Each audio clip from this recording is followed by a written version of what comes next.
Group में प्रत्येक अवयव का प्रतिलोम अद्वितीय होता है। यहाँ पर ध्यान रखने वाली बात है कि ग्रुप में प्रतिलोम यानी बहुत सारे होते हैं, परंतु किसी अवयव है ना, उसका प्रतिलोम केवल एक ही होता है। एक अवयव का एक ही प्रतिलोम हो सकता है। ग्रुप में जितने अवयव हैं उनके अलग अलग प्रतिलोम हो सकते हैं, परंतु जिस ग्रुप में एक अवयव का मात्र एक ही प्रतिलोम होता है अर्थात उसका अद्वितीय प्रतिलोम होता है। एक से अधिक नहीं हो सकते एक अवयव के प्रतिलोम। तो इसे हम प्रूव करेंगे। तो हम इसके विपरीत लेते हैं। मानना कि ग्रुप जी कोमा स्टार में अवयव ए के दो प्रतिलोम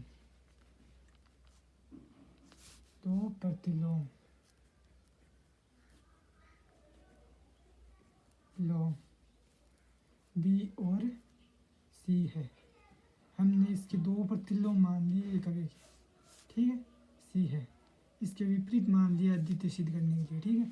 तब क्या करते हैं, इसके दो प्रतिलोम हैं, एक का तब हम क्या करेंगे,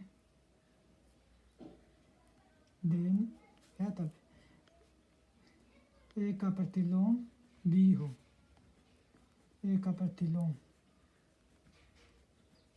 बराबर क्या हो, बी हो। तब ए का प्रतिलोम बी है तो बी प्रतिलोम हो गया ए का, तो अर्थात ए का तो ए से मल्टीप्लिकेशन कराए तो क्या आएगा, आइडेंटिटी आ जाएगी। अर्थात ए और एस का प्रतिलोम कौन है, बी है, ये है, ठीक है। अब कहते हैं ए का प्रतिलोम, मान लो ए का प्रतिलोम, अब ए का प्रतिलोम एक और है, वो कौन है, सी। तो सी हो तब सी ए से मल्टीप्लिकेशन कराए तो भी क्या होगी, आइडेंटिटी आएगी, ये आ जाता है, ठीक है।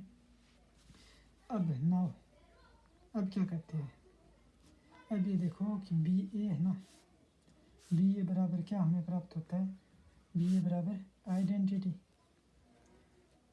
अब दोनों तरफ क्या करते हैं, दोनों तरफ सी से मल्टीप्लिकेशन, देखो बी ए तो है, केवल सी ए प्रतिलोम और हो जाए तो इसमें बात बन जाती है। तो अब क्या करते हैं, बी ए का सी से दोनों तरफ मल्टीप्लिकेशन कर देते हैं आर एच एस साइड में, बी ए ये सी बराबर ई ओ सी इंप्लाइड रेट। अब क्या होता है देखो, ठीक है। अब बी ए सी दोनों तरफ इस साइड में आर एच एस साइड में सी से मल्टीप्लिकेशन किया, तो सी से मल्टीप्लिकेशन किया तो अब साचर्यता नियम, ग्रुप में साचर्यता नियम का पालन करता है। और जी क्या है, ग्रुप है, जी को स्टार, तो ये जी ग्रुप है तो ग्रुप क्या है, तो ये साचर्यता नियम के अनुसार पहले इन दोनों के साथ था, अभी इसके साथ मान बराबर होता है इसका, ठीक है, ई और सी। ये किसके अनुसार किया हमने, साहचर्यता एसोसिएटिव प्रॉपर्टी का यूज कर लिया यहाँ पे, ठीक है। अब हम क्या करते हैं कि बी और अब देखो यहाँ पर क्या हो जाता है, आइडेंटिटी एस सी है, एस सी का मान समीकरण यहाँ से देखो, एस सी बराबर क्या है, ई है, तो यहाँ पर ई पुट कर देती है, एस सी बराबर ई, समीकरण एक और समीकरण दो से मान रखने पर बराबर ई सी, समीकरण दो से मान रखने पर।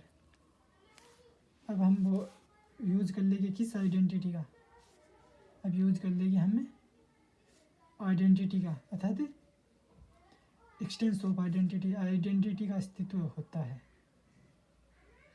आइडेंटिटी अवयव का तत्समक।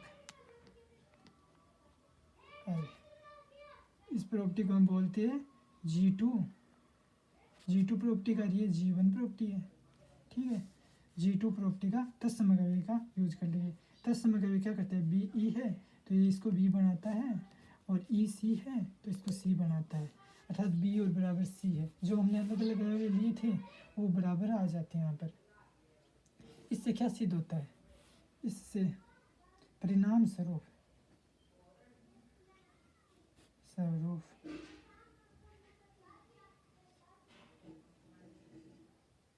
परिणाम स्वरूप क्या होता है? बी और सी क्या है?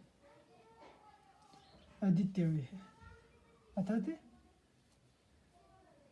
अब इससे सिद्ध होता है कि ग्रुप के प्रत्येक अवयव, ग्रुप या समूह है, हिंदी में समूह है, कि प्रत्येक अवयव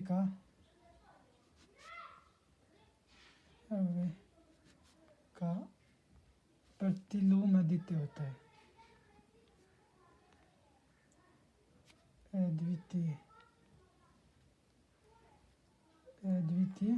होता है।